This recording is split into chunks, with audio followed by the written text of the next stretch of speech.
Selamat datang dalam video penjelasan kisi-kisi ujian akhir semester untuk mata kuliah statistik. Untuk kisi-kisi ujian akhir ini, jangan lupa kita mempelajari materi-materi setelah ujian tengah semester kemarin ya. Jadi kita jangan lupa untuk mempelajari uji persyaratan analisis yang kita pelajari mengenai penyelesaian soal untuk uji normalitas, lalu ada uji homogenitas, ada analisis regresi, dan yang terakhir adalah materi mengenai uji korelasi. Untuk uji normalitas, itu perlu kita pahami dari data-data di soal yang akan kita kerjakan nanti ya. Jadi jangan terbalik, hati-hati. Mana data yang menggunakan uji Lilly Force ya, yaitu data yang biasanya kurang dari 20 data ya atau sifatnya tunggal, dan mana data yang kelompok. Kalau misalnya datanya kelompok yang ada interval kelasnya, nah itu masuk menggunakan metode uji normalitas yang C kuadrat ya. Jadi kalau Lilly Force itu untuk yang datanya tunggal, sedangkan kalau C kuadrat itu yang datanya berkelompok. Dan di uji normalitas ini juga kita akan gunakan pada saat kita akan melakukan uji korelasi ya. Jadi kita lihat dari kesimpulan uji normalitasnya terlebih dahulu. Misalnya kalau pada saat uji Lilly Force-nya ini kesimpulannya tidak terdistribusi dengan normal ya hasil hipotesisnya. Nah, maka untuk uji korelasi itu kita menggunakan uji Rank-Spearman ya. Nah, tapi kalau misalnya kesimpulannya dari uji normalitasnya ini terdistribusi dengan normal, nah maka untuk uji korelasinya kita menggunakan uji korelasi Pearson ya, atau materi uji korelasi produk momen ya yang ada materinya saya share di Google Classroom. Nah, maka kalau di soal ujian meminta uji korelasi, nah otomatis kita buat uji normalitasnya terlebih dahulu ya. Jadi kalau datanya misalnya datanya sedikit, nah ini kita pakai Lilly Force. Nah, setelah itu kita temukan hasil kesimpulan atau hipotesisnya dan kita bisa tentukan nanti untuk korelasinya kita mau pakai yang Rank-Spearman atau produk momen ya dari hasil kesimpulan dari uji normalitasnya. Nah, kemudian ada juga soal terkait uji homogenitas ya. Misalnya ada uji F ya, itu untuk yang dua kelompok data ya atau dua buah distribusi data. Nah, itu kita cukup menggunakan uji F ya untuk perbandingan varian terbesar dan terkecil ya untuk menguji apakah kedua distribusi datanya itu punya kesamaan atau tidak ya. Maka kita perlu pahami juga dari soal ya, kalau misalnya diminta untuk mencari untuk uji homogenitas, kalau hanya ada dua kelompok data saja ya kita cukup pakai uji F saja ya. Nah, kemudian kita juga perlu mempelajari mengenai analisis regresi sederhana ya untuk melakukan pengujian kelinieran dan keberartian koefisien regresi.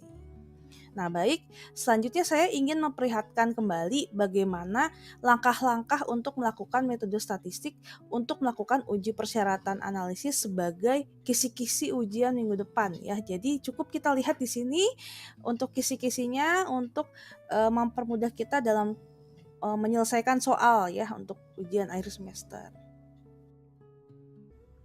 Oke, jadi yang pertama ini ada contoh soal ya. Ini kita menghitung atau kita tentukan uji normalitas dari sampel data A1 di PPT ini ya. Nah, kita lakukan uji Lilly Force di mana data X-nya itu N-nya ini ada 20 ya jumlah sampelnya dari data A1 ini. Jadi yang pertama untuk uji Lilly Force adalah kita tentukan dulu S-nya atau standar deviasi. Kalau masih ingat ya, untuk rumus standar deviasi yang bukan untuk data frekuensi, rumusnya ini adalah akar ya dari N kali sigma X kuadrat min sigma X yang dikuadratkan dibagi N dikali N-1 ya. Jadi yang pertama adalah ini datanya semua ya, ada N-nya ada 20. kita kuadratkan masing-masing ya. Misalnya di sini yang pertama data X-nya 128 dikali 128 sama dengan 16.384. Lalu juga kita teruskan ya, ini datanya 120 dikuadratkan 120 kali 120 sama dengan 14.400. Dan seterusnya kita kuadratkan dari data ke 1 ya sampai data ke 20 ya, kita kuadratkan masing-masing. Oke, jadi saya sudah masing-masing sudah saya kuadratkan data 1 sampai data ke 20 ya. Nah, ini masing-masing sudah dikuadratkan 128 kali 128 dan seterusnya. Setelah itu jangan lupa kita jumlahkan ya, jumlahkan data pertama, data X ke 1 sampai X20 totalnya berapa, dan juga jangan lupa kita juga jumlahkan X yang sudah dikuadratkan, kita jumlahkan berapa totalnya ya. Di sini didapatkan data X1 sampai 20 ini berjumlah 2045 ya, sedangkan untuk yang sudah dikuadratkan ini berjumlah 212.927 ya. Nah, setelah kita dapatkan ya data sigma X dengan sigma X yang sudah dikuadratkan, kita jangan lupa ini X bar ya, rata-rata. Oke, jadi pertama untuk uji Lilliefors kita harus membuat tabel untuk mencari S atau standar deviasi atau simpangan baku. Jadi yang pertama kita kuadratkan dulu masing-masing nilai X-nya ya. Misalnya di sini kan ada N-nya itu kan 20 ya, dari data X1 sampai X20. Nah, lalu di sini kita kuadratkan. Misalnya 128 ditemukan dikali 128 sama dengan 16.384. Lalu 120 kali 120 14.400 dan seterusnya kita temukan. Dan jangan lupa kita totalkan masing-masing dari nilai X-nya sigma X dengan sigma X kuadrat ya.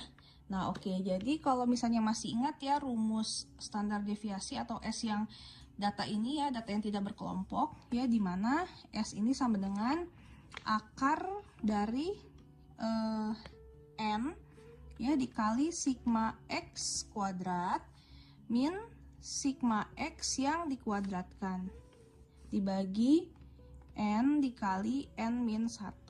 Nah, jadi kita cari dulu nih ya variabel rumus ini. Kalau tadi kan sudah diketahui ya N-nya, semua datanya ada berapa jumlahnya? Ada 20. Lalu ini sigma X ya.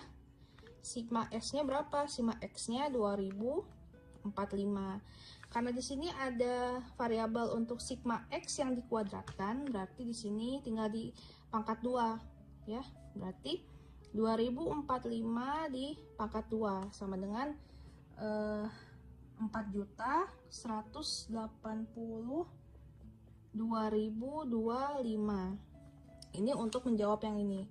Nah, lalu juga sigma X kuadrat, total sigma X kuadratnya ini ya, yaitu 212.927.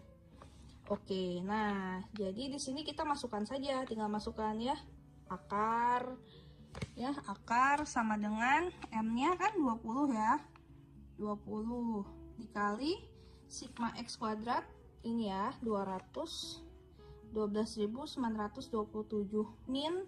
Nah, ini juga sudah diketahui dari hasil 2045 pangkat 2 sama dengan 4.180.2025 per N-nya 20 dikali N-1 19. Oke. Nah, dari sini baru sudah bisa kita hitung ya. Nah, di sini kan ditemukan ya akar dari 20 kali 12.927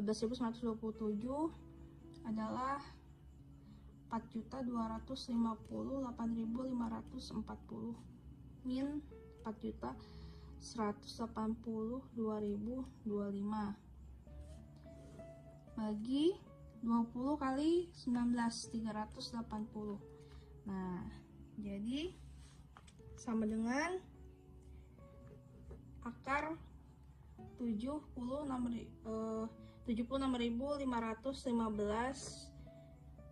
per 380 sama dengan akar 201,355 sama dengan ditemukanlah hasilnya ya. Akar dari 201,355 adalah 14,19. Jadi sudah diketahui nilai S-nya nanti adalah 14,19. Oke, sekarang kita lanjutkan ke tabel yang kedua. Tabel yang kedua adalah tabel auxiliary force. Nah, di tabel kedua ini yang pertama adalah kita urutkan skor yang tadi ya. Jadi kan tadi ada 20 skornya. Nah, kita urutkan skor yang terkecil sampai yang terbesar ya. Nah, tapi di sini ada frekuensi ya. Jadi di soal yang tadi ya, data-data yang N-nya ini ada 20. Kita cari nih ya, yang paling kecil ini skornya 80 kan. Nah, 80 ini di data tadi ada berapa banyaknya? Ada 1 ya, banyaknya ada 1 nih yang nilainya 80. Lalu yang nilainya skornya 81 ada berapa? Ada 1 juga ya, kita tulis 1.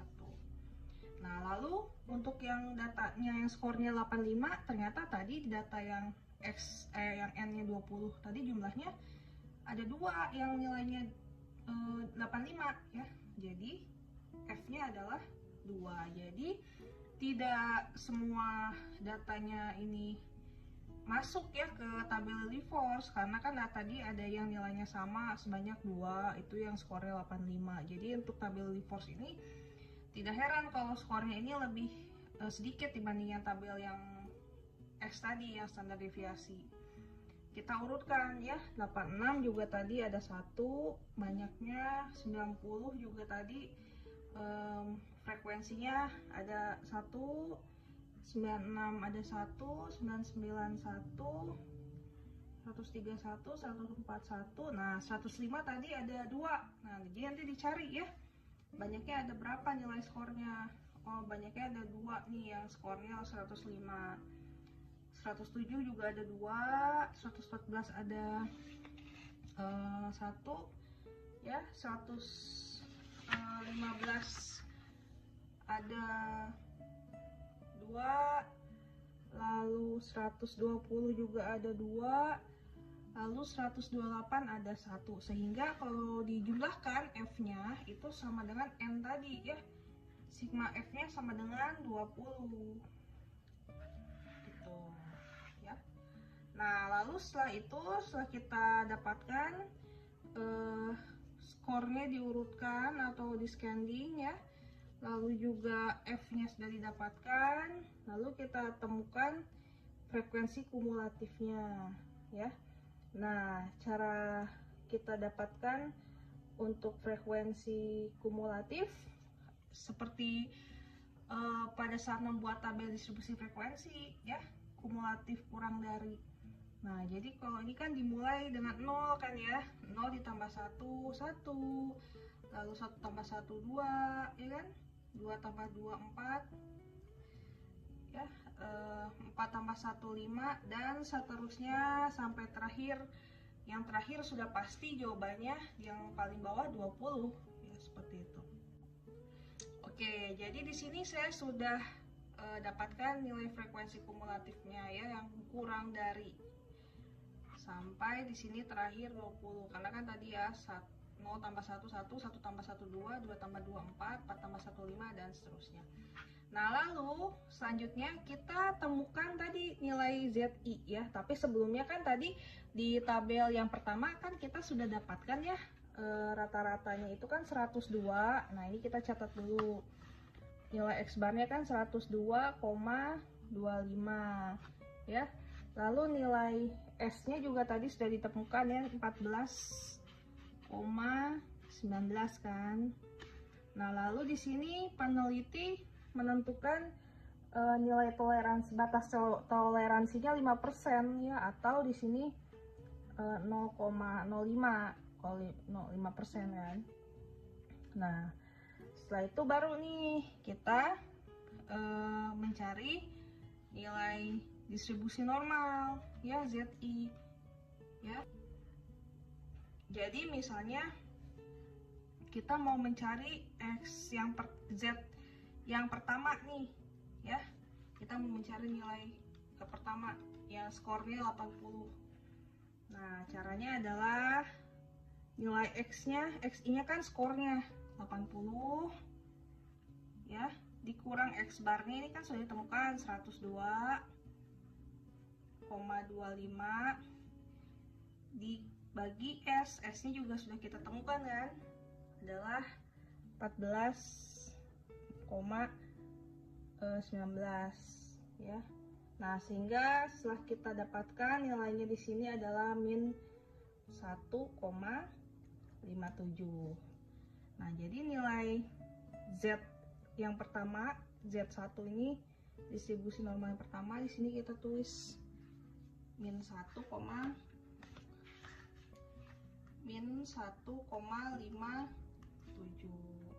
ya. Oke, yang kedua lagi boleh ya, yang Z yang kedua ya. Ini kan skornya ada 81 ya, berarti 81 min 102,25 dibagi 14,19 ya. Ini saya temukan hasilnya min 1,50 ya. Saya temukan hasilnya min 1,50, kita tulis di sini min 1,50 ya. Dan seterusnya ya, seterusnya kita isi sampai ke skor yang paling besar ya, yaitu skor 128. Kita cari nih nilai Z-nya. Oke, setelah kita dapatkan nih, saya sudah menghitung dari nilai ZI atau distribusi normal yang skor 80 ya sampai skor 128 ya. Dapatkanlah hasilnya dengan rumus Z ini ya. Oke, kita lanjut. Sekarang kita akan mencari nilai tabel. Nah, untuk nilai tabel coba kita lihat nih di video ini. Ini adalah tabel Z yang harus kita lihat di sini ya, kalau kita sudah temukan nilai ZI-nya. Nah, jadi pertama nih, kita kan sudah dapat nih skornya 80 ya, dengan nilai ZI-nya min 1,57. Nah, ini kan kemarin cara bacanya sudah belajar ya. Nah, untuk yang di sini kan ada minnya ya. Minnya ini kita hilangkan. Unsur minnya kita sesuaikan dengan tabel Z-nya ya. Jadi di sini misalnya contohnya min 1,57, berarti kan 1,57. Nah, jadi untuk yang vertikalnya berarti kan kita cari yang 1,5 ya. Nah, di sini dapat nih 1,5. Oke, di tengah-tengah ini ya. Sedangkan yang garis horizontalnya itu 0,07 ya, karena 1,57. Nah, jadi kita lihat nih 1,5, lalu kita cari mana yang atasnya 7 ya, karena 1,57. Nah, didapatkanlah hasilnya di sini. Dapat kita lihat hasilnya adalah 44,19. Oke, jawabannya adalah nilai tabelnya 44,19. Nah, di sini kita dikalikan 100% ya. Nah, jadi jangan lupa hasilnya nanti pada saat kita temukan dikalikan 0,01 ya. Jadi di sini nilai tabelnya tadi sudah ditemukan 1,57 adalah 44,19 dikali 0,01. Jadi semuanya nanti pada saat ditemukan dikalikan 0,01. Nah, maka di sini saya tulis ya, jawabannya adalah 44,19 kali 0,01 adalah 0,4419 ya. Nah, lalu yang kedua nih, Sama juga, ini kan 1,50 ya, berarti 1,5 yang vertikalnya garis kirinya, lalu 0 yang atas. Nah, ini ditemukan hasilnya 43,32. Nah, maka kita kalikan 0,01. Jadi 0,4332. Sekali lagi, misalnya 1,22, kita cari yang garis bawah vertikalnya 1,2. Oke, dapatkan 1,2. Lalu yang horizontalnya 2 karena 1,22. Di belakangnya kan 2. 1,22. Nah, kita temukan di sini adalah 38,88 ya. Maka dikali 0,01 sama dengan 0,3888 ya, dan seterusnya ya, kita cari sampai yang untuk skor 128. Oke, sekarang kita masuk untuk mencari FZI atau FX dan SZI atau XX. Pertama yang FZI dulu ya. Nah, FZI ini tadi sudah dijelaskan adalah peluang luas daerah kurvanya atau probabilitas kumulatif normal. Caranya untuk mencari FZI ini adalah dengan melihat aturan dari FZI ini. Tapi untuk melihat aturannya ini, kita lihat nih nilai ZI-nya ya. Nah, kalau nilai ZI-nya itu lebih dari 0 ya, berarti nanti 0,5 ditambah dengan nilai tabel. Nilai tabelnya dari mana? Dari sini ya. Nah, kalau misalnya kurang dari 0, berarti 0,5 dikurang nilai tabel dari sini juga. Nah, sekarang contoh yang pertama ya, yang skor 80. Nilai ZI-nya kan min 1,57. Berarti kalau min 1,57 kurang dari 0 ya. Nah, berarti kalau kurang dari 0 itu adalah 0,5 dikurang 0,4419. Coba kita lihat ya di sini. Berarti kan dikurangi ya, 0,5 dikurang 0,4419. Oke, jadi jawabannya untuk FZI atau FX adalah 0,0581. Kita tulis di sini 0,0581 ya.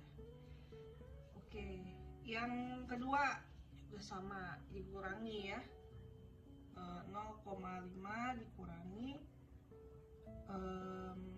0,4332 sama dengan 0,0668. Kita tulis 066. Nah, kalau misalnya kita menemukan nih nilai ZI-nya atau distribusi normalnya itu positif seperti ini kan positif ya, kan lebih dari 0,05,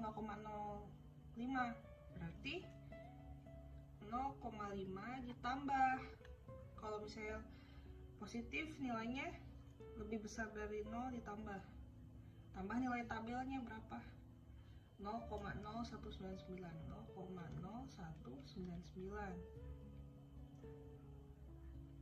Nah, ini jawabannya 0,5199. Kita tulis 0,5199. Nanti kita isi penuh di sini ya. Dari semuanya di sini untuk nilai FZI dengan aturan yang sama. Maka saya akan mengisi dahulu sampai ke skor 128. Oke, sekarang kita mencari SZI atau XX. Atau SZI ini adalah populasi frekuensinya ya, atau probabilitas kumulatif empiris. Caranya ya, untuk mencari SZI ini cukup mudah ya, yaitu frekuensi kumulatif dibagi N, ya. Nah, jadi misalnya nih yang pertama, untuk yang SZ1, frekuensi kumulatifnya kan 1 kan, ini ya, nilainya 1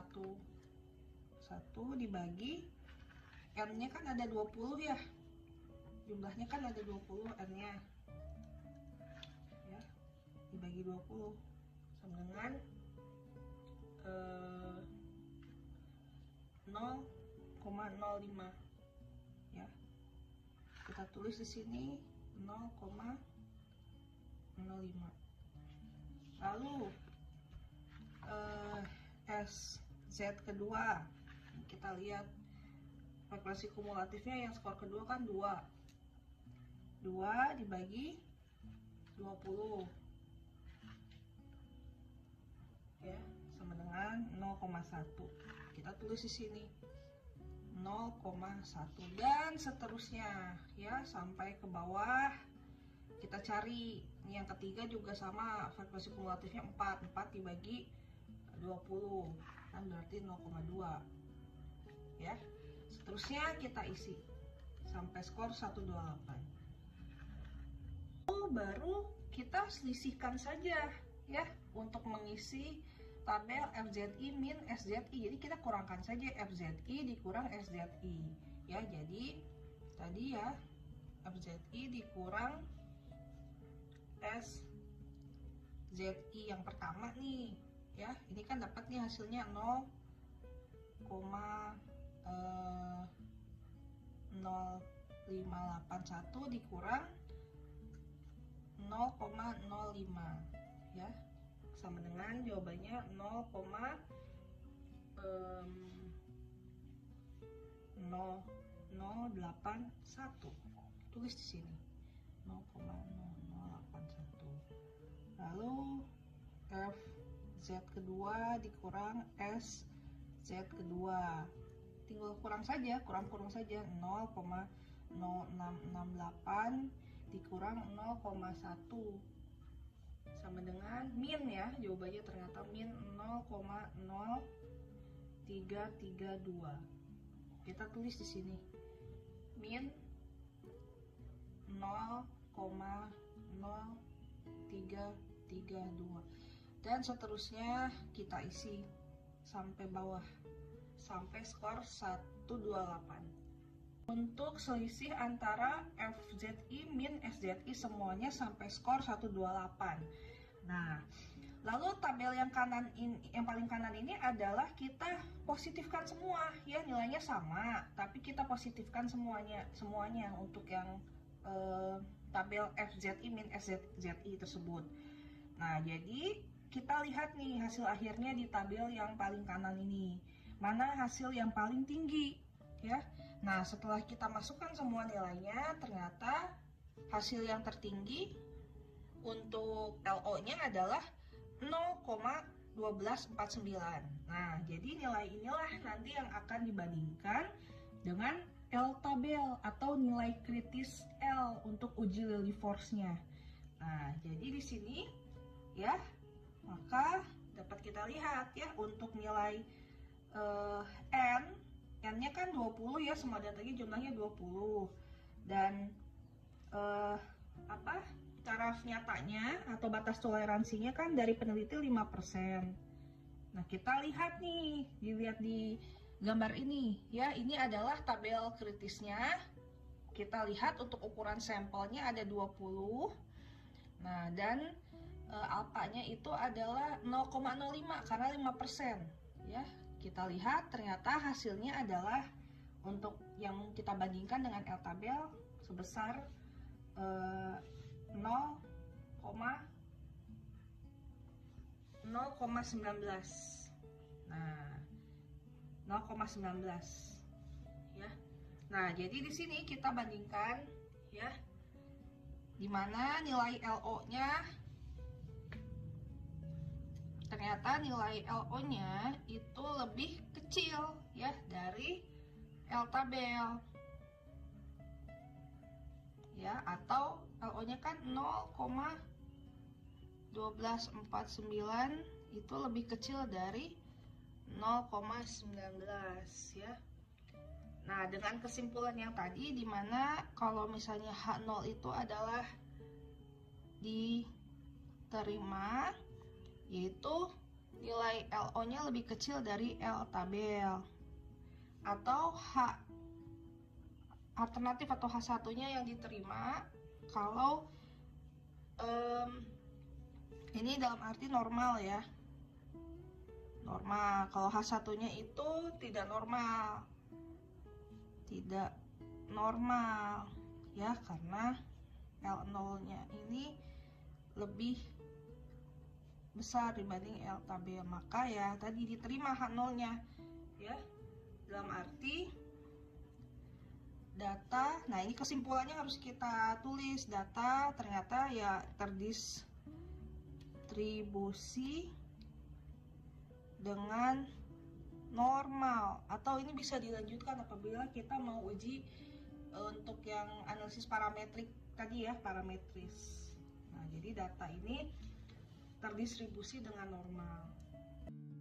Lalu selanjutnya jangan lupa untuk kita berlatih mempelajari analisis korelasi untuk uji korelasi, baik itu untuk korelasi produk momen person ataupun uji korelasi rank Spearman.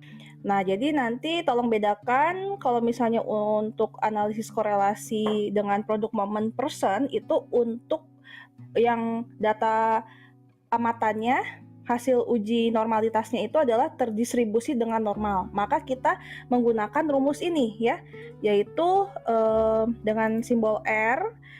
Untuk mencari nilai korelasinya ini adalah N dikali sigma XY min sigma Y yang dibagi dengan akar dari N dikali sigma X kuadrat dikurangi sigma X yang dikuadratkan dan dikalikan dengan N dikali sigma Y kuadrat dikurangi dengan sigma Y yang dikuadratkan ya. Lalu jangan lupa untuk dikonversikan ke nilai T.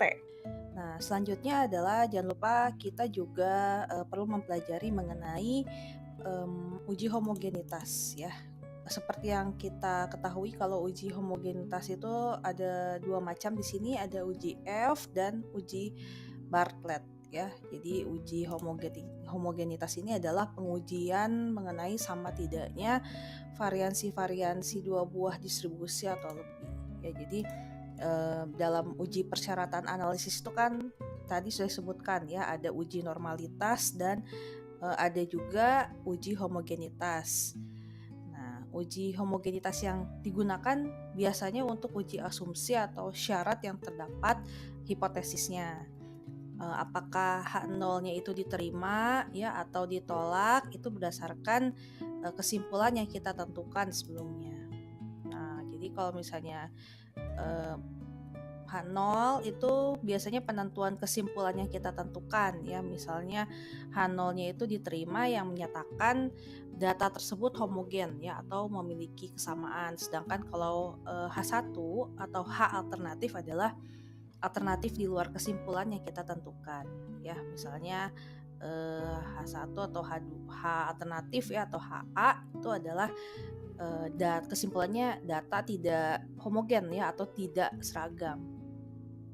Nah, jadi uji homogenitas ini untuk mengetahui apakah data yang diketahui ini homogen atau tidak ya, dan kapan indikasinya kita menggunakan uji homogenitas. Nah, jadi meskipun uji homogenitas ini berbeda dengan uji normalitas, tapi keduanya itu sama-sama digunakan sebagai uji asumsi atau uji syarat dalam uji parametris. Jadi dua-duanya itu adalah syarat melakukan uji parametris ya sebetulnya. Perbedaannya kalau uji normalitas tadi yang sebelumnya kita pelajari itu digunakan pada seluruh uji parametrik ya, tapi kalau uji homogenitas itu tidak ya, tidak semua uji statistik parametris itu membutuhkan uji asumsi homogenitas ya. Dan uji homogenitas ini hanya digunakan pada saat tadi uji parametris yang menguji perbedaan antara kelompok atau beberapa kelompok yang berbeda subjeknya gitu ya, atau sumber datanya berbeda. Nah, ini biasanya uji homogenitas ini digunakan untuk uji ANOVA ya biasanya, atau digunakan pada data yang berbeda ya tiap kelompoknya. Jadi data yang berasal dari kelompok-kelompok yang berbeda. Oke, jadi dalam uji F atau Fisher test ini sebenarnya cukup mudah ya dan sederhana saja. Dengan syarat hanya 2 kelompok sampel yang dibandingkan, kita membandingkan masing-masing varians kelompoknya ya, dengan membandingkan yang terbesar dibagi dengan yang terkecil saja gitu ya untuk menghitung F hitungnya. Untuk mencari ragam atau variansnya bisa dilihat di materi ukuran penyebaran ya, yang minggu ketiga. Nah, di situ ada tuh rumus untuk mencari ragam atau varians untuk data yang tidak berkelompok.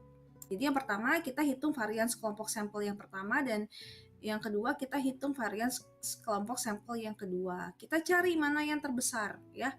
Jadi di sini kita random dulu, kita hitung dulu varians atau ragamnya. Nah, jadi yang menjadi pembilangnya nanti adalah kelompok varians yang terbesar. Jadi misalnya untuk ternyata sampel kedua nih yang variansnya terbesar, ya sudah, yang sampel kedua ini jadikan pembilang ya. Lalu dibagi dengan sampel yang pertama. Begitupun sebaliknya, kalau yang pertama memang terbesar ya berarti yang pertama dibagi yang kedua untuk ragams dan atau variansnya. Untuk rumusnya ragam masih ingat ya? Nanti coba dilihat di materi minggu kemarin ya sebelum UTS.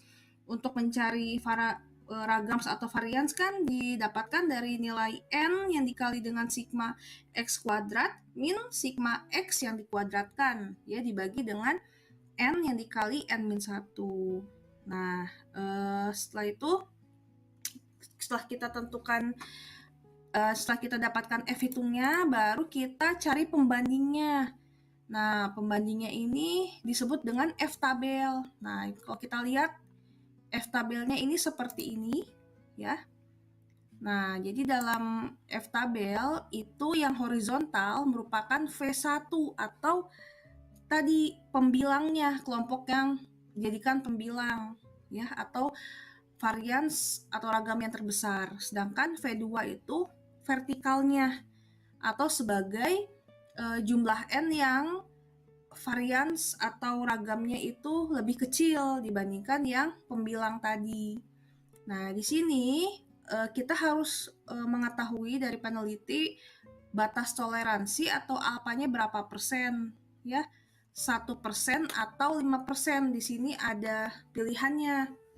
Makanya kalau kita nanti menyilangkan antara N-1 dari pembilang dan penyebutnya yang sebagai V2, kita lihat dulu untuk alfanya. Kalau misalnya di soal ini alfanya 5%, berarti pada saat kita menyilangkan antara V1 dan V2, itu kita lihat nilai yang atas kalau 5%. Tapi kalau alfanya 1%, kita lihat nilai yang bawah ya. Nah, jadi hati-hati di sini. Misalnya di sini ada contoh soal ya. Di sini ada contoh soal untuk uji F. Nah, tentukanlah uji homogenitas dengan uji F dari 2 sampel data berikut ini ya. Jadi ada A1B1 sebagai kelompok 1 dan A1B2 sebagai kelompok kedua ya. Nah, ini masing-masing ya. Tentu saja kita totalkan, dan ini M-nya ada berapa? Ada 10 ya. Sama kebetulan A1 kelompok 1 A1B1 ini kelompoknya N-nya 10, A1B2 N-nya juga 10 ya, datanya ada 10. Setelah itu masing-masing kita cari standar deviasi atau simpangan bakunya dengan rumus ragam atau varians untuk data yang bukan berkelompok ya, rumusnya bukan yang untuk yang frekuensi yang tadi saya sebutkan, N dikali sigma X kuadrat min sigma X yang dikuadratkan dibagi N yang dikalikan dengan N-1. Jadi kita cari apa? Cari S kuadratnya ya, atau ragam ya simbolnya. Nah, jadi dari kelompok A1B1 dengan kelompok A1B2 mana nih yang paling besar? Oh, ternyata kelompok yang kedua. Maka yang kelompok yang kedua itu sebesar 85,88 dibagi 62,93. Jadi kelompok ragam untuk yang kelompok A1 B2 ini adalah sebagai pembilangnya dibagi dengan A1 B1 ya, dibagi dengan 62,93 sebagai penyebutnya. Nah, jadi setelah ditemukan ada F hitungnya adalah sebesar 1,36. Lalu setelah itu kita cari pembandingnya dengan F tabel ya. Nah, F tabel ini alfanya diketahui oleh peneliti ditentukan adalah sebesar 5%. Nah, sedangkan ada DK1 dan DK2, yaitu DK1 ini tadi ya, V1 sebagai pembilangnya. Pembilang kan berarti yang data atas, yang data 85,88 itu tadi N-nya ada berapa datanya? Ada 10. Berarti 10 min 1, ada 9. Begitupun yang kelompok kedua juga kebetulan datanya juga sama. N-nya juga ada 10 semua jumlah datanya, sehingga N-1 atau DK2-nya yaitu N2-1 sama dengan 9 juga. Nah, jadi di sini coba kita cari ya apakah betul ini 3,18. Kita coba lihat di tabelnya, tabel F ya. Oke, V1 ya. N-1 berarti 9. Untuk yang V2 juga penyebutnya N-1 yaitu 9. Kita silangkan di sini antara vertikal dan horizontalnya dengan alfanya 5%. Oh, betul ya. Ini di atasnya ya, berarti nilainya yang atas yaitu sebesar 3,18. Jadi diketahui ya untuk F tabelnya adalah 3,18. Oke, jadi di sini maaf tidak dicantumkan ya untuk hipotesisnya. Sebenarnya H0-nya ini diterima apabila datanya ini homogen, sedangkan kalau H1-nya atau sebagai H alternatifnya itu diterima apabila datanya tidak homogen. Dan di sini apabila F hitungnya itu lebih kecil dari F tabel, nah ini menyatakan bahwa datanya homogen ya, jadi harus lebih kecil dari F tabel ya, F hitungnya. Nah, setelah kita lihat di sini di soal, oh ternyata memang juga datanya ternyata kedua kelompoknya sampelnya homogen ya, karena F hitungnya 1,36 itu lebih kecil dari F tabel yaitu 3,18. Maka kelompok sampelnya homogen atau H 0-nya diterima ya, atau HO-nya. Lalu selanjutnya adalah untuk kisi-kisi, tolong pelajari mengenai analisis regresi sederhana untuk menguji sejauh mana hubungan sebab akibat antara variabel penyebab atau disebut variabel bebas X-nya dengan variabel Y-nya ya, atau variabel akibatnya atau disebut dengan variabel terikatnya sebagai respon. Nah, jadi nanti tolong dipelajari bagaimana cara mendapatkan model persamaan regresi linearnya dengan data amatan. Lalu juga nanti tolong dibuatkan kesimpulan dalam hipotesisnya ya. Jadi kalau di regresi sederhana ini ada dua pengujian, untuk pengujian kelinieran dan pengujian keberartian ya. Jadi silahkan dipelajari dan nanti tolong mengerjakan juga tabel ANOVA-nya ya, dan juga langkah-langkahnya seperti apa nanti ditulis ya di ujian. Langkah-langkah mendapat nilai angka untuk dapat mengisi tabel ANOVA-nya. Lalu untuk pembandingnya ya, di sini ada F tabel ya, nanti kita bandingkan dengan nilai tabel untuk distribusi F-nya. Oke, jadi kita masuk ke contoh soal untuk uji regresi sederhana. Di mana di sini saya memiliki data X atau sebagai variabel bebas atau independennya, yaitu kompetensi karyawan, dengan variabel Y sebagai variabel terikat atau variabel dependent atau variabel yang dipengaruhi oleh variabel X-nya, yaitu kinerja karyawan saya. Jadi saya ingin mengetahui hubungan antara kompetensi karyawan dengan kinerja karyawan ya. Jadi tujuan penelitiannya adalah untuk mengetahui pengaruh variabel X atau kompetensi karyawan ini terhadap variabel Y-nya atau kinerja karyawan, yang dimana di sini saya mempunyai data X dan Y-nya yang sama-sama jumlah datanya atau N-nya adalah 10 ya. Data 1 sampai data 10 untuk X dan Y. Dan yang pertama, berdasarkan langkah-langkahnya adalah kita harus mencari model persamaan regresinya ya, yaitu di sini Y didapatkan dari A ditambah B kali X. Nah, untuk nilai masing-masing antara nilai A dan B-nya. Kalau misalnya sebelumnya kan sudah dijelaskan kalau nilai A ini adalah suatu nilai konstantanya ya, atau nilai A ini ya harga Y ya untuk X ya, yang dimana X ini sama dengan 0. Sedangkan kalau B-nya ini adalah sebagai koefisien regresinya atau angka arahnya ya. Nah, B-nya ini, nilai B ini adalah untuk membentuk persamaan model regresi pada suatu masalah yang kita teliti. Jadi kita masing-masing harus menemukan nilai A dan B. Caranya bagaimana? Adalah kita pertama membuat tabel untuk rumus persamaan regresi linier. Jadi di sini saya sudah mengurutkan baik data X dan data Y-nya. Nah, setelah itu baru nanti kita mengalihkan antara variabel X dan Y. Setelah itu kita kuadratkan masing-masing nilai variabel X dan Y-nya dari data tersebut. Saya contohkan ya untuk data ke-1 dan ke-2-nya. Nah, jadi di sini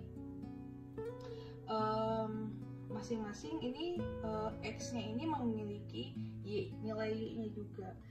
Jadi di sini nilai X-nya 5, Y-nya 20.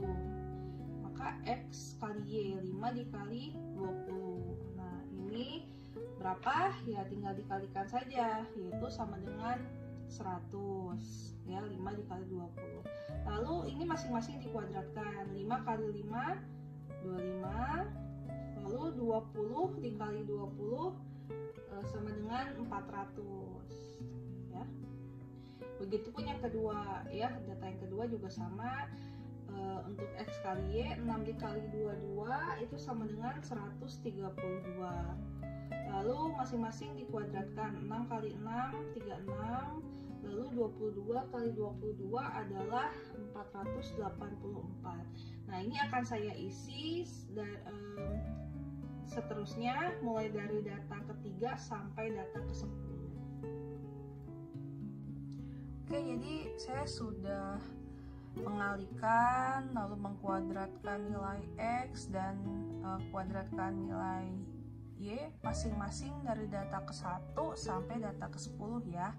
Nah, lalu setelah itu juga saya sudah mentotalkan atau sigmakan masing-masing dari jumlah sigma X, lalu sigma Y, lalu juga total jumlah dari hasil X kali Y, X kuadrat, dan juga Y kuadrat. Nah, setelah ini baru kita cari nilai A dan B, nilai persamaan regresi sederhananya. Nah, jadi yang pertama ya untuk nilai A ini kita lihat ya dengan rumusnya ini kita sudah dapatkan ya sigma Y-nya di sini adalah jumlahnya 230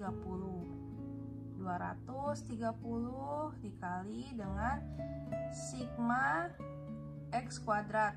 Sigma X kuadrat di sini ya 417 ya dikurangi ya dengan sigma X-nya berapa? 63 dikali dengan sigma X kali Y. Sigma X kali Y berapa? 1506 ya. Nah, baru kita dibagi ya. N-nya berapa? N-nya kan datanya 1 sampai 10. 10 ya. 10 kali 417 adalah 95.910 dikurangi 63 kali 1.506. Ya, 63 dikali 1.506 adalah 94.878 dibagi, nah ini 10 kali 417 4170 dikurangi 63 kali 63 adalah 3.969. Nah, sama dengan hasil dari selisihnya adalah 1032 per 201. Nah, didapatkanlah nilai A-nya ini adalah sebesar 5,13. Oke, kita sudah temukan ya, nilainya adalah 5,13. Oke, nilai A sudah kita temukan. Sekarang kita mencari nilai B, atau kita cari koefisien regresinya. Ini juga mudah juga ya. Kita tinggal melihat dari tabel persamaan regresi sederhana yang sudah kita buat. Ya, jadi di sini untuk mencari nilai B sama dengan, kita lihat di sini kan N ya, N-nya kan data 1 sampai 10 ya. Berarti di sini 10 ya dikali sigma XY. Sigma XY totalnya dari X kali Y adalah 1506 dikurangi sigma X 63 dikali sigma Y. Sigma Y-nya 230 per, atau dibagi M-nya ya sama ya 10.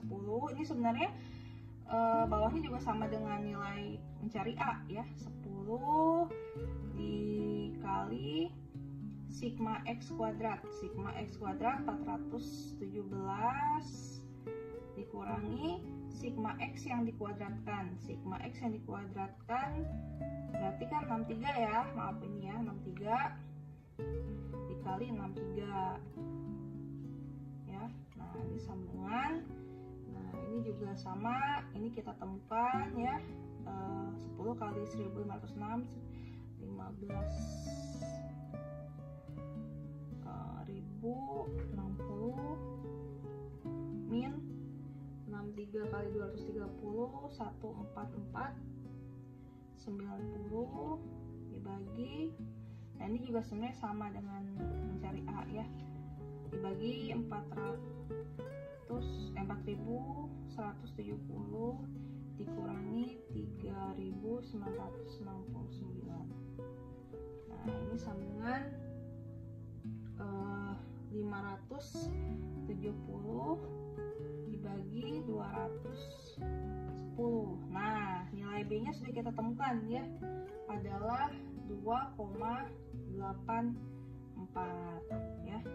Jadi persamaan regresi linier atau model regresi liniernya adalah dimana Y sama dengan A ditambah BX. Dalam arti variabel Y di sini adalah A-nya berapa? A-nya tadi ya 5,13 ditambah B-nya 2,84X ya. Nah, ini sudah kita temukan ya, model persamaan regresinya 5,13 ditambah 2,84X ya. Gimana kalau misalnya kita masukkan ke dalam persamaan regresi linier? Setelah harga A dan B-nya ini ditemukan, maka persamaan regresi sederhana ini dapat disusun dalam persamaan regresi nilai ya dari kompetensi karyawan sebagai variabel X-nya dan kriteria karyawan sebagai variabel Y-nya ya.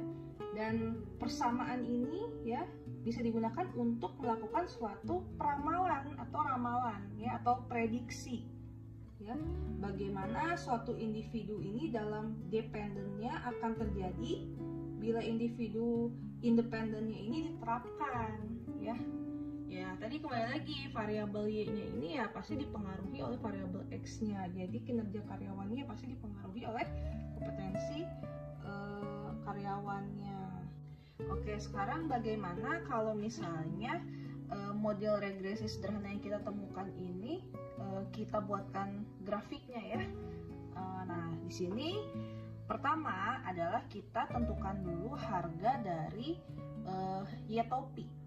Apa disebut Y-topi? Y-topi ini adalah suatu persamaan regresi yang dihasilkan dalam bentuk taksiran atau estimasi. Jadi tandanya ini Y, tandanya Y di atasnya.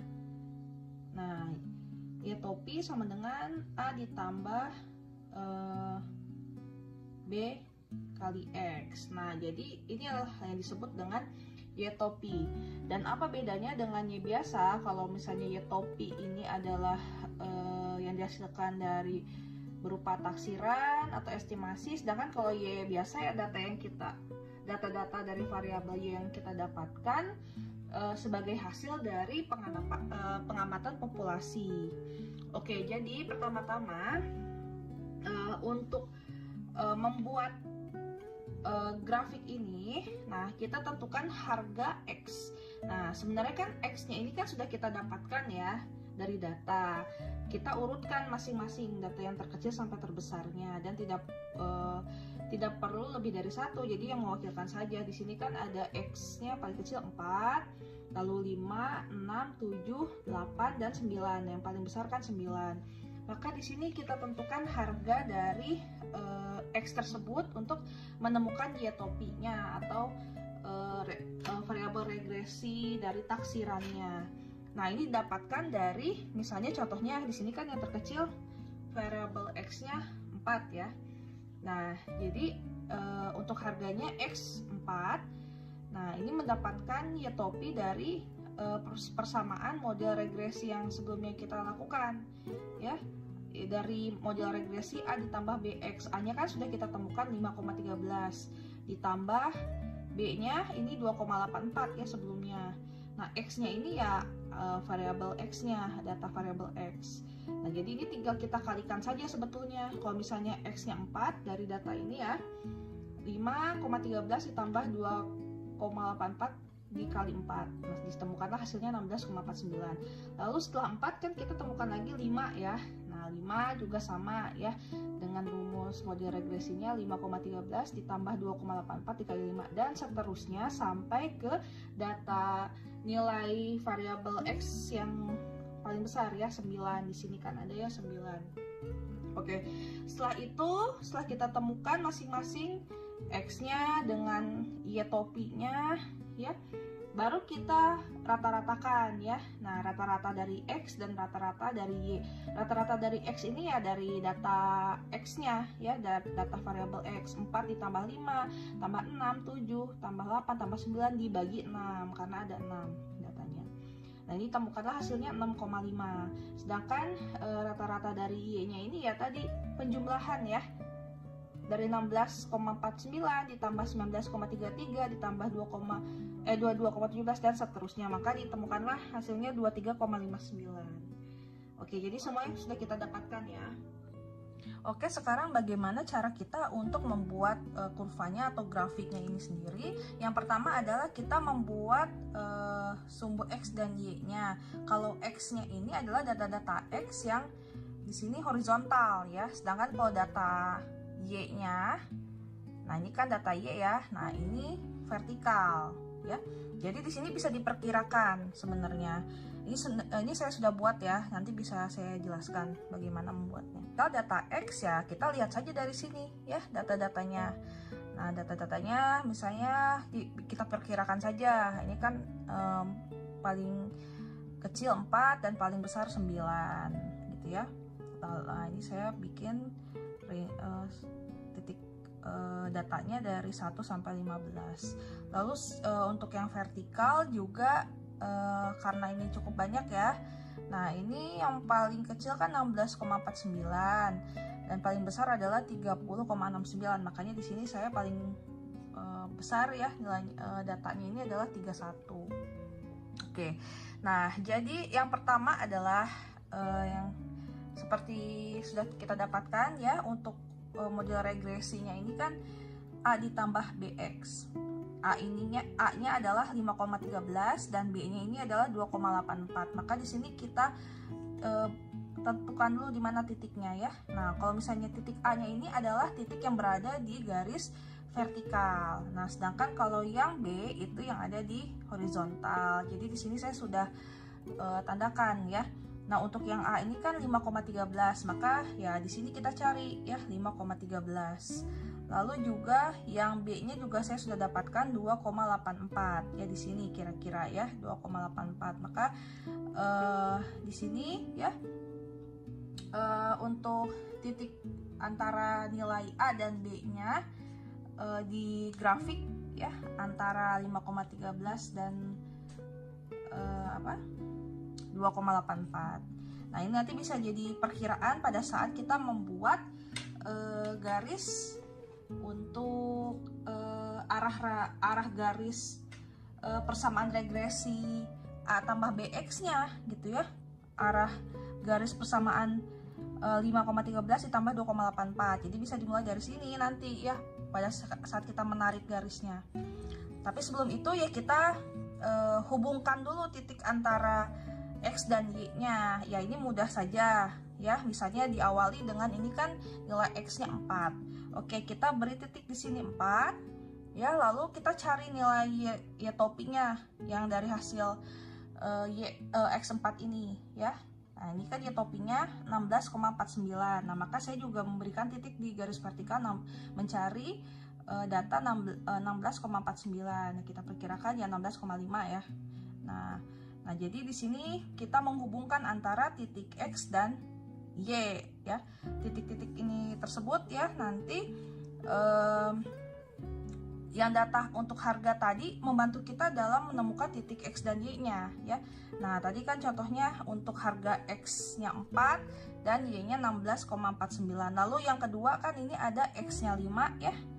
X-nya 5 dan Y-nya adalah 19,33. Maka di sini adalah menghubungkan titik X-nya 5 dan Y-nya 19,33 ya di sini. Jadi seterusnya ya kita buat sampai ke harga yang paling tinggi ya, harga atau data X-nya, variabel X-nya kan 9 ya di sini. Karena horizontal, nah Y-nya ini adalah 30,67 ya atau 30,7 ya kira-kira di sini ya. Nah, untuk yang vertikal. Nah, nanti kita hubungkan nih garisnya, titik-titiknya.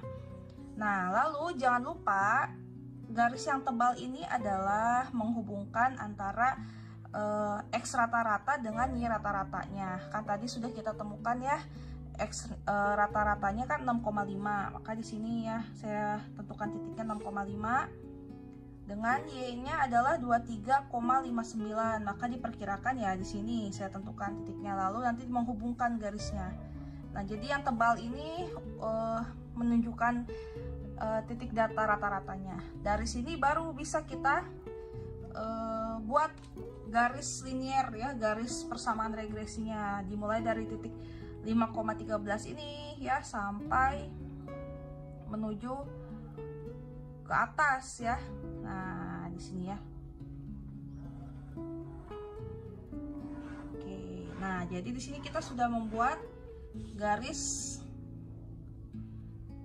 untuk ya arah kurva untuk garis persamaan regresi dari Y sama dengan A ditambah BX, atau tadi Y topinya ini sama dengan Y topi di sini kan tadi ya estimasi dari 5,13 ditambah B-nya 2,84X. Oke, jadi seperti inilah garis liniernya ya, garis persamaan regresinya. Oke, kita lanjutkan untuk membuat tabel yang kedua. Nah, kalau tabel yang kedua ini sudah pasti masuk ke tabel ANOVA ya. Kalau kita lihat di sini, tabel ANOVA ini ada sumber varians dari uji keberartian dan ini uji kelinieran ya. Jadi kita ada dua pengujian di sini ya. Dan di sini ada derajat kebebasan. Nah, ini nilainya tetap, jadi jangan diubah ya. Lalu nah, ini pendekatannya ke residunya ini adalah N-2, lalu derajat kebebasan untuk tuna cocok nanti K-2 atau kelompok dikurangi 2, jumlah kelompok dikurangi 2, dan kesalahannya nanti atau errornya adalah jumlah data dikurangi jumlah kelompoknya. Oke, nah sekarang yang pertama, nah berdasarkan langkah-langkahnya adalah kita buat model regresi. Kebetulan kan tadi sudah ya kita buat, dimana tadi model regresi sederhananya adalah Y topi sama dengan A ditambah BX, atau tadi 5,13 ditambah 2,84X. Nah, lalu yang kedua adalah kita menentukan jumlah kuadrat regresi A ya. Kita menentukan jumlah kuadrat ya regresi A. Nah, jadi yang kita perlukan adalah tabel yang sebelumnya. Kita lihat nih ya, dengan rumus jumlah kuadrat regresi A adalah sigma Y yang dikuadratkan dibagi N. Oke, nah di tabel yang pertama itu sigma Y-nya berapa? 230. Oke, berarti 230 dikali 230 ya, karena kuadrat. N-nya berapa? Jumlah datanya kan ada 10. Nah, di sini 230 kali 230 adalah 52.900 dibagi 10. Maka di sini saya dapatkan datanya 5.290. Oke.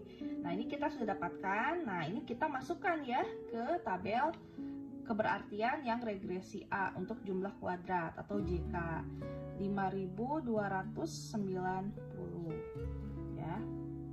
Nah, lalu langkah ketiga ya, kita menentukan atau kita menemukan jumlah kuadrat regresi ya B terhadap A.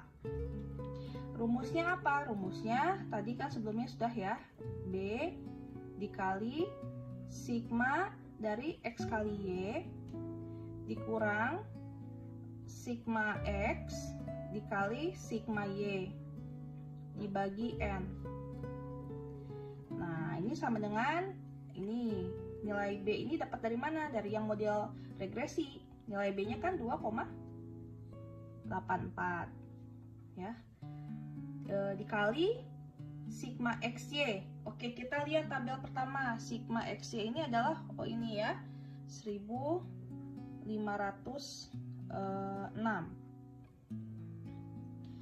ya, dikurangi sigma X-nya berapa? 63 dikali sigma Y-nya 230 dibagi N. N-nya kan 10 ya, sama dengan 2,84 dikali 1506 min 63 kali 230 14.490 dibagi 10. Nah, sama dengan 2,84 dikali 1506 min 1449. Nah, sama dengan 2,84 dikali, nah ini selisihnya adalah 57. Nah, jadi 2,84 dikali 57 sama dengan 161,64. Kita tulis ya di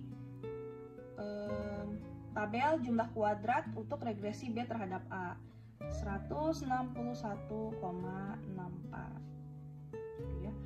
Ini hati-hati ya, memang kalkulator atau Excel bisa berbeda nanti, tergantung kita memakai alat hitungnya dengan apa.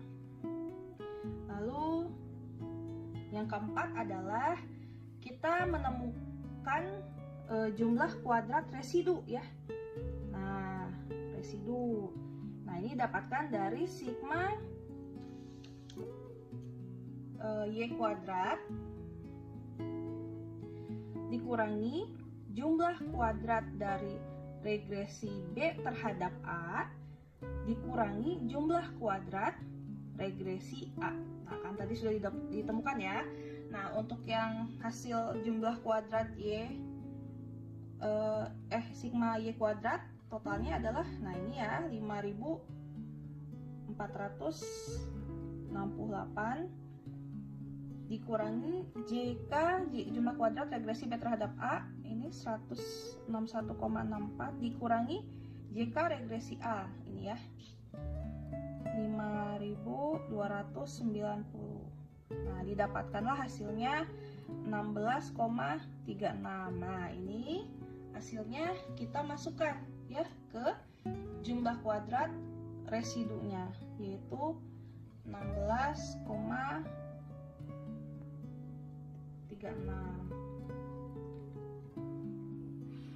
Oke, langkah kelima ya. Kita akan menemukan rata jumlah kuadrat regresi A. Ya, ini didapatkan dari jumlah kuadrat regresi A dibagi derajat kebebasan regresi A. Nah, ini sebenarnya kan sudah ditemukan di sini ya.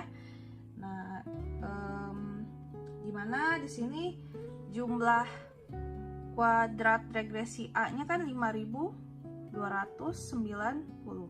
Sedangkan derajat kebebasannya adalah 1. Jadi tetap ya hasilnya 5290. Kita tulis 5290. Ya, lalu setelah itu langkah ke-6, kita juga mencari rata jumlah kuadrat regresi B terhadap A. Nah, ini dapatkan sama jumlah kuadrat regresi B terhadap A dibagi derajat kebebasan regresi B terhadap A. Nah, ini juga sama. Ini hasilnya kan 16, untuk JK-nya 161,64 dibagi JK-nya 1. Ya, sama dengan, nah ini hasilnya sama ya, 161,64. Kita tulis di sini 161,64. Ya. Nah, lalu juga yang ketujuh, kita cari rata jumlah kuadrat dari residu ya. Dari jumlah kuadrat residu dibagi derajat kebebasan residu. Nah, ini kan jumlah kuadratnya kan 16,36 dibagi, nah jumlah kuadrat residu kan di sini N-2 ya, N-2. Nah, jadi kan sama dengan 16,36 dibagi 10 min 2. 16,36 dibagi 8. Nah, ini sama dengan 2,04. Kita tulis di sini 2,04. Oke, nah dari sini kita bisa langsung mendapatkan F hitung ya. Nah, yang ke-8 adalah kita cari F hitungnya ya. Nah, ini dapatkan dari rata jumlah kuadrat regresi B terhadap A dibagi rata jumlah kuadrat residu ya. Nah, di sini rata jumlah kuadrat regresi B terhadap A adalah 161,64 dibagi rata jumlah kuadrat residunya ini adalah 2,04. Nah, ini kita bagi, temukanlah hasilnya 79,2. Nah, kita tulis di sini 79,2 ya. Nah, setelah itu baru kita tentukan yang ke-9 ya. Kita tentukan F tabel.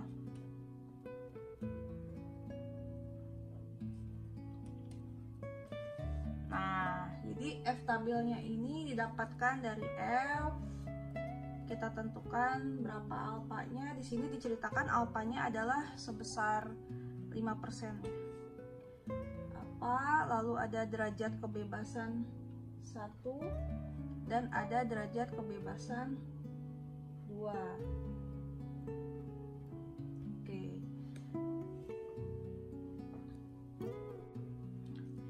Oke, untuk derajat kebebasan ini ya. Nah, jadi nanti kita cari di F tabel dengan alfanya 5% atau 0,05 ya. Lalu derajat kebebasan satunya ini adalah dari derajat kebebasan 1 F hitung regresi B terhadap A. Kalau kita lihat di sini, kalau regresi B terhadap A kan berarti kan 1 ya. Berarti derajat kebebasannya 1. Nah, sedangkan untuk yang derajat kebebasan 2, bawahnya ini kan RJK residunya. Nah, kita lihat kalau residu, derajat kebebasannya N-2. Nah, N-2. Nah, berarti kita cari nih di tabel, ya. F tabelnya yang 5%, lalu DK1-nya 1, dan DK2-nya berarti kan N-nya 10. N-nya 10 min 2 berarti apa? 8. Nah, ini kita cari nih. Coba kita lihat di sini di tabel F-nya ini DK-nya 1, DK1-nya 1 dan DK2-nya adalah 8. Nah, ini kita temukan hasilnya adalah 5,32 ya setelah kita silangkan di sini. Oke, kita dapatkan ya di sini hasilnya untuk F tabel kita tulis 5,32. Nah, maka kita bisa buat kesimpulan di sini ya untuk uji keberartian ya, dimana F hitungnya ya itu lebih besar dibandingkan F tabel, dimana kalau F hitungnya kan tadi 79,2, F tabelnya 5,32 yang dalam arti, nah ingat kriteria yang uji keberartian dan uji kelinearan beda ya. Nah, kalau misalnya uji keberartian itu H0-nya itu ditolak. Kalau H0-nya ditolak itu dalam arti datanya atau koefisien regresinya berarti atau nyata. Sedangkan kalau H0-nya diterima itu berarti koefisien regresinya itu tidak berarti ya, atau tidak nyata karena di sini H0-nya di sini ya diterima. Nah, jadi kalau di hipotesis yang diuji dalam arti kesimpulan ini H0 itu adalah apabila nilai B-nya ini sama dengan 0. Kalau 0 kan berarti tidak ada nilai, berarti kan tidak berarti ya, tidak nyata gitu. Sedangkan kalau H1 itu apabila nilai berartinya itu lebih besar dari 0, dalam arti ya datanya ini koefisiennya berarti H1 lah yang diterima gitu ya, H1 lah yang diterima, H1 diterima. Nah, dalam arti kesimpulannya apa? Kesimpulannya adalah data tersebut signifikan ya, signifikan. Oke, sekarang kita akan mencari uji kelinearan nih di tabel kedua dengan tabel ANOVA. Tapi sebelumnya kita buat dulu tabel ketiga. Kita masih ingat ya Masih ingat yang tabel pertama? Nah, jadi pertama untuk uji kelinearan ini kita cari dan kita kelompokkan nilai X-nya dulu ya. Nah, oke, kita kelompokkan sekarang ya. Nah, jadi di kelompok yang pertama ini adalah kita cari nilai X yang paling kecil. Berapa nilai X yang paling kecil? Oh, ternyata ada 4 ya nilai X-nya. Kita tulis 4. 4-nya ini ada berapa di jumlah datanya X ini? Oh, ternyata hanya ada 1 dari 10 data ini. Oke, berarti kita tulis saja di sini 4 dan Y-nya ini adalah 17 ya. Nilai Y-nya 17, lalu Y kuadrat di sini adalah 17 dikali 17 ya, 289.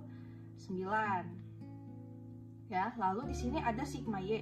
Sigma Y ya jumlah total dari nilai Y di kelompok 1 ini. Nah, ini kan kebetulan hanya ada 1 saja, berarti kan 17 ditambah 0 ya, berarti 17. Lalu juga sama untuk sigma Y kuadrat juga 200, hanya 289 saja karena hanya ada 1 data di kelompok 1 ini. N-nya ya hanya ada 1 ya, nilai 4-nya. Nah, kita masuk ke kelompok kedua. Nah, kelompok kedua setelah 4 ini ada nilai apa? Oh, ada 5. Ya, kita tulis di sini 5. Ada berapa nilai 5? Ada 1, ada 2 ternyata ya. Oke, kita tulis. Yang 1 nilai X yang 5-nya ini dengan Y 20. Ini nggak apa-apa, random untuk Y-nya. Yang 1 lagi 5-nya oh sama ternyata 20 juga. Oke, di sini bisa kita kuadratkan ya untuk nilai Y-nya. Yang 20 kuadratnya berarti 400. Yang 1 lagi juga sama kebetulan ya, 400. Nah, lalu sigma Y-nya ini dari hasil penjumlahan nilai Y sebelumnya. Ini kan ada 20 ditambah 20 sama dengan 40.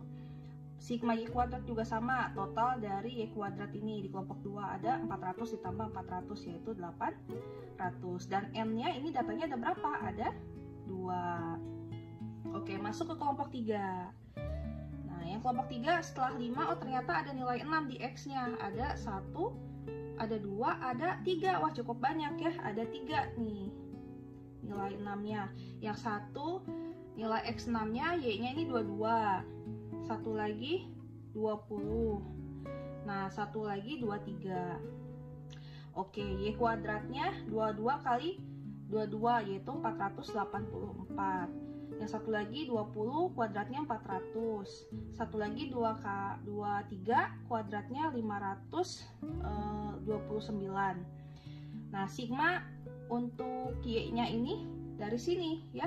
Dari tabel Y-nya ini 22 ditambah 20 tambah 23 adalah 65. Untuk sigma Y kuadrat di sini penjumlahan dari data di kelompok 3-nya 484 ditambah 400 ditambah 529 yaitu 1413. M-nya berapa jumlahnya? Ada 1, 2, 3, ada 3. Nah, lalu yang keempat seterusnya ya sampai ke kelompok 6. Ini kita tanggung ya, kita lanjutkan saja. Untuk yang kelompok yang keempat berarti kan 7 nih, ada tidak nih di tabel 7? Oh, ada di tabel pertama 7 ya, ada 1, ada 2. Oke. Y-nya yang 1 23, yang 1 24. Oke, maka Y kuadratnya untuk yang 23 adalah 529. Satu lagi yang 24 576. Untuk sigma Y-nya di sini 23 tambah 24 sama dengan 47. Lalu sigma Y kuadrat penjumlahan untuk ini hasilnya 1105 dan M-nya ada 1, ada 2, ada 2 jumlahnya. Kita lanjutkan lagi setelah 7 ada, oh ternyata masih ada ya 8 dan 9. Nah, ini masing-masing nilainya 1. Berarti totalnya sebenarnya di sini ada 6 kelompok. Yang satu X-nya 8, yang satu 9 di akhir ya. Nah, ini yang 8 nilai Y-nya 30. Yang 9 nilai Y-nya 31. Oke. Yang 30 Y kuadrat 900, yang satu lagi 961. Untuk sigma Y-nya sama untuk yang nilai Y-nya 30, yang satu 31, lalu sigma Y kuadrat ini juga sama 900 dan 961, dan masing-masing N-nya ada 1, sehingga kalau misalnya dijumlahkan hasilnya N-nya ya 10. Nah, setelah itu nanti kita akan mencari jumlah kuadrat error, meneruskan langkah-langkah untuk menghitung tabel ANOVA ini ya. Oke, sekarang kita lanjutkan untuk mengisi tabel ANOVA atau tabel yang kedua tadi ya untuk kelinieran. Tapi sebelumnya kita cari dulu nih jumlah kuadrat ya, jumlah kuadrat errornya. Nah, kalau tadi kita meneruskan ya, kita terakhir kan masuk ke langkah yang ke-9 ya. Sekarang kita masuk langkah yang ke-10, yaitu mencari jumlah kuadrat error ya. Jumlah kuadrat errornya ini didapatkan dari hasil sigma kelompok dikali sigma Y kuadrat min sigma Y yang dikuadratkan min N ya. Tapi di sini ya kita lihat dari tabel yang ketiga, hati-hati ya. Oke, kita mulai saja. Kita akan mencari jumlah kuadrat error pertama. Nah, ini kan jumlah kuadratnya semuanya 1 ya, karena kan ini masing-masing ada 1, kelompoknya 1-1. Berarti 1 dikali sigma Y kuadrat di sini kan 289 min. Nah, sigma Y-nya ada 17 pangkat 2 ya, dibagi N. Oke, nah jadi di sini sama dengan 1 ya dikali 289 min. Nah, ini coba kita, nah ini kebetulan sama ya, 17 dikali 17 itu adalah 289. Jadi di sini adalah hasilnya 0 ya, 0,00. Maka kita tulis di sini jumlah kuadrat error di tabel uji kelinieran untuk kelompok 1 adalah 0,00 ya. Nah, lalu kita maju yang kedua, kelompok yang kedua, jumlah kuadrat error kelompok 2. Ini juga sama, 1 ya dikali Y kuadratnya di sigma Y kuadratnya di sini 800 untuk kelompok 2 min sigma Y-nya di sini 40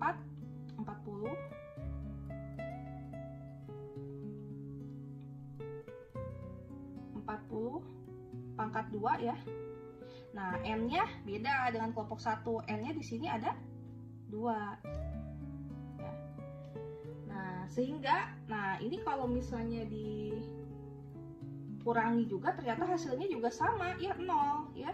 Kan ini 800 min 40 pangkat 2 kan 1600 bagi 2 ya 800 sama dengan 0 juga. Tulis di sini 0. Nah, lalu begitupun kelompok yang lain ya. Kelompok 3 sampai ke kelompok 6 nanti kita dapatkan untuk jumlah kuadrat errornya. Oke, jadi di sini saya sudah dapatkan ya dari kelompok yang ke-1 sampai ke-6. Nah, jadi di sini hati-hati tidak semuanya nilainya 0 ya, karena kan N-nya beda-beda. Yang di kelompok 2 tadi N-nya ada 2, jumlah datanya ada 2. Yang di kelompok 3 tadi yang paling banyak ya, kelompok 3 kan 6. Nah, ini datanya ada N-nya 3 kan. Nanti dibagi 3.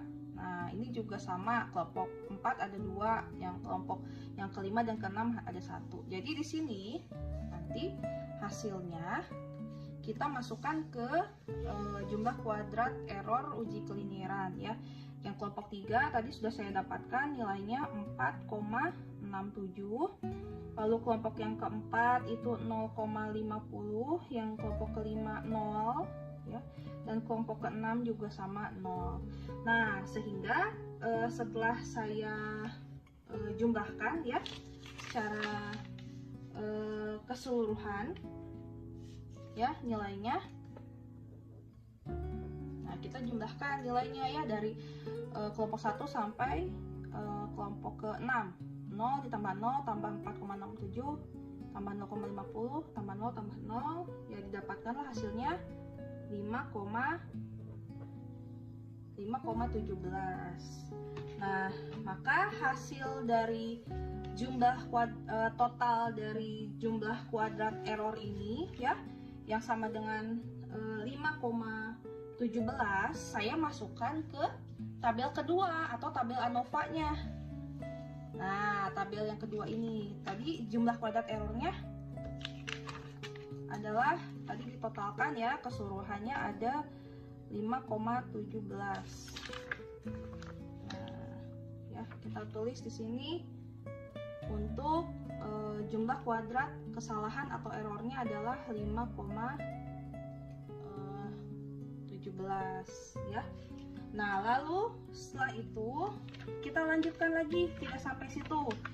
Kita lanjutkan lagi untuk mencari langkah yang ke-11 ya. Oke, untuk tabel kedua ini kita lanjutkan.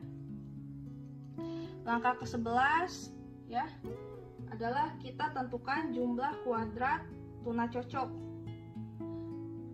Nah, jumlah kuadrat tuna cocok didapatkan dari jumlah kuadrat residu dikurangi jumlah kuadrat error. Nah, ini sama dengan residunya sudah didapatkan, jumlah kuadratnya kan 16,36 dikurangi jumlah kuadrat error 5,17. Nah, didapatkanlah hasilnya 11,19 untuk jumlah kuadrat tuna cocok. Kita tulis di sini 11,19 ya. Lalu langkah ke-12 adalah kita tentukan rata jumlah kuadrat tuna cocok yang didapatkan dari jumlah kuadrat tuna cocok dibagi derajat kebebasan tuna cocok. Oke.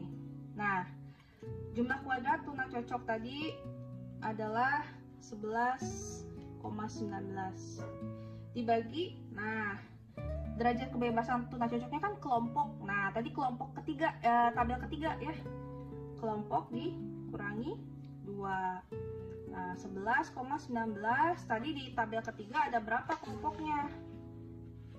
Ada 6 kelompok ya. Maka kita tulis di sini 6 min 2 sama, dapatkanlah hasilnya 2,80. Kita tulis di sini RJK tuna cocoknya adalah 2,80 ya. Oke, kita lanjutkan lagi untuk mencari rata jumlah kuadrat error ya. Nah, yang ke-13 kita cari rata jumlah kuadrat error. Nah, ini didapatkan dari jumlah kuadrat error dibagi derajat kebebasan error. Oke, jumlah kuadrat error tadi sudah didapatkan, hasilnya 5,17 dibagi derajat kebebasan error. Nah, derajat kebebasan error ini jumlah n dikurangi kelompok n min k. Nah, berarti 5,17 dibagi n-nya kan 10 ya jumlahnya tadi dari awal, dikurangi k-nya 6, kelompoknya ada 6, berarti 5,17 dibagi 4. Nah, ini hasilnya adalah 1,29. Nah, ini kita tulis ya, RJK rata jumlah kuadrat kesalahannya atau error adalah 1,29. Nah, baru nih kita bisa dapatkan F hitung dan F tabelnya untuk uji kelinieran. Oke, sekarang sedikit lagi ya kita dapatkan untuk F hitung ya, didapatkan dari rata jumlah kuadrat tuna cocok dibagi rata jumlah kuadrat error. Nah, tuna cocoknya berapa? rata jumlah kuadrat tuna cocok 2,8 dibagi rata jumlah kuadrat error 1,29. Nah, didapatkanlah hasilnya. Nah, F hitungnya adalah 2,17. Nah, maka kita tulis di sini ya, jumlahnya adalah 2,17. Nah, sedangkan untuk F hitung, F tabel didapatkan dari tabel F ya. Terus kita lihat dari nilai alfanya, lalu derajat kebebasan 1 dan derajat kebebasan 2. Oke. Kita lihat dulu di sini ya. Alfanya sudah pasti tadi kan 5%. Ya, lalu derajat kebebasan 1 dari pembilang yang ini ya, untuk F hitung kan ini DK1 ini RJK tuna cocok, yang DK2 RJK errornya. Nah, lihat tabel ANOVA-nya. Untuk yang tuna cocok derajat kebebasannya kan K-2 ya, K-2, sedangkan kalau yang errornya ini N-K ya, N-K. Kita lihat dari derajat kebebasannya masing-masing. Nah, maka di sini kita lihat ya, di tabel dengan alfanya 5% ya. Lalu DK1-nya sebagai pembilangnya itu kelompok dikurangi 2, berarti 6 dikurangi 2 4. Lalu penyebutnya N-K, berarti 10 dikurangi 6 ya, berarti juga sama 4. Nah, setelah itu baru kita coba cari hasilnya di tabel F ini. Kita silangkan, oh ternyata didapatkanlah hasilnya adalah 6,39. Oke, jadi tadi kita sudah dapatkan F tabelnya adalah 6,39 dari tabel nilai-nilai distribusi F ya, atau tabel F-nya. Kita tulis di sini 6,39 ya. Oke, nah dari sini sudah ya, kita akan beri kesimpulan di sini ya. Kesimpulan untuk uji kelinieran ya. Nah, jadi kalau untuk kriteria pengujian untuk kelinieran ya, dimana H nolnya ini adalah Y toppingnya ini A ditambah BX ya. Dalam arti ini model regresi linier, yang dimana ini berarti H0 nya diterima apabila F hitungnya itu lebih kecil dari F tabel ya. Nah, sedangkan untuk kriteria yang H1 atau H alternatifnya ya tadi ya, kalau misalnya tadi dalam perhitungannya modelnya ini tidak menggunakan model regresi linier ya, atau ya ini tidak linier, A bukan sama dengan A ditambah BX, dalam arti H1 nya diterima apabila nilai F hitungnya itu lebih besar dari F tabel. Maka kesimpulannya adalah di sini kita lihat untuk datanya untuk F hitung itu adalah 2,17, sedangkan F tabelnya itu adalah 6,39, yang dimana F tabelnya ini lebih besar daripada F hitung. Maka yang diterima adalah H0 ya, H0 diterima dalam arti datanya itu regresi ya, regresi linier. Baik, cukup sekian untuk kisi-kisi ujian akhir semester mata kuliah statistik. Selamat berlatih untuk mempersiapkan jawaban untuk pelaksanaan ujiannya.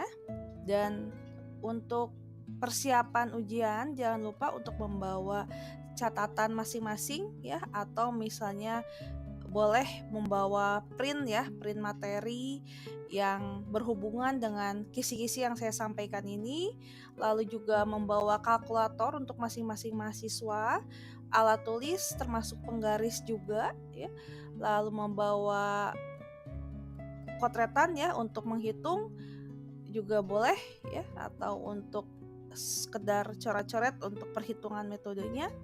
Lalu juga bisa membawa kumpulan tabel ya, itu juga wajib membawa kumpulan tabel untuk nanti membandingkan antara perhitungan hasil pengujian kita dengan tabel pengujiannya masing-masing.